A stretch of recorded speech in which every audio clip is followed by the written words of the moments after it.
Hi Tom, I'm Azal from The Upcoming. It's lovely to speak to you. Congratulations on this. So when you think of a Stephen King sort of adaptation, I think you immediately think of horror, and this really does have kind of dance as a central theme running through it. What was it like to work with the choreographer Mandy Moore on your dance sequences? And did you get to work with a younger Ben so that you kind of shared the mannerisms to kind of streamline through the film? Well, first of all, yes, Chuck loves dancing. So it was my professional requirement, in fact, to dance. But it's something I love doing. I should say I've never danced like this before in my life. And it was such a thrill to try and approach, the level of expertise that Chuck had in his early training. And Mandy Moore was, her primary energy source is joy. There's just no room for fear, there's no room for self-consciousness, there's no room for judgment. She creates an extraordinary atmosphere when she works, which is, dancing is about movement, it's about music, it's about the body's instinctive response to music. It's something we understand when we're children, like a language we understand almost before we understand language itself. We just know how to move to music.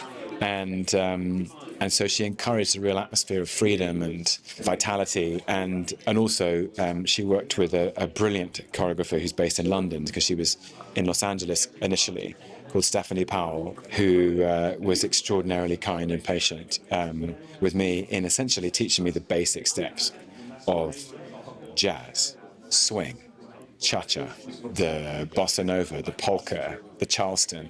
Every day we'd take a different dance and just learn the steps. And then Mandy would send over the choreography and the music, and we'd start to put it together. And then, of course, I couldn't have done it without Annalise Basso and Taylor Gordon, aka the Pocket Queen, behind her drum kit. And we had a very happy week trying to sort of find the rhythm of it and find the shape of it. It was magic. It was a magical thing. I just loved it. I don't know what else I can say about Benjamin Pajak other than he breaks my heart in this film. I find his performance is so deep, profound. It's very intelligent. It's very generous, and it's so full of love and so full of life. And I'm really overwhelmed, actually. I didn't know quite what he'd done until I saw the film for the first time. And I think he's extremely courageous. And it's very moving. And I also didn't know that he had been watching me, because my section of the film was committed to film first. And Benjamin came on set and he was watching little mannerisms that I was doing, and he infused them into his performance, which was just another level of genius. When I read the film, I'd never forget reading it actually, I felt that it expressed something I've always believed, which is that, but not as poetically or as eloquently as this film does, or the story does, which is that inside the soul of every human being is an infinite range of possibility, and that none of us are one thing. We're many things. As the film says, we contain multitudes. And within our internal world, on the path of life, we encounter hardship. And the film, I think, acknowledges that life can be very difficult, and we can experience loss and grief and pain.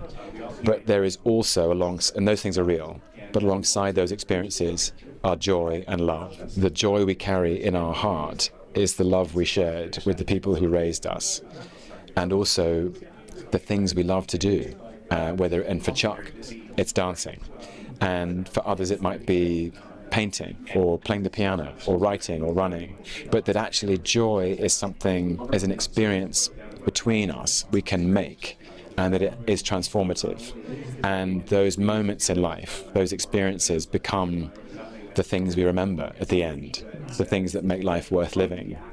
So what I hope is that the film acknowledges life's different experiences, that life can be hard, but life can also be magic if you follow your heart and follow your curiosity. That's a transformative force in the world.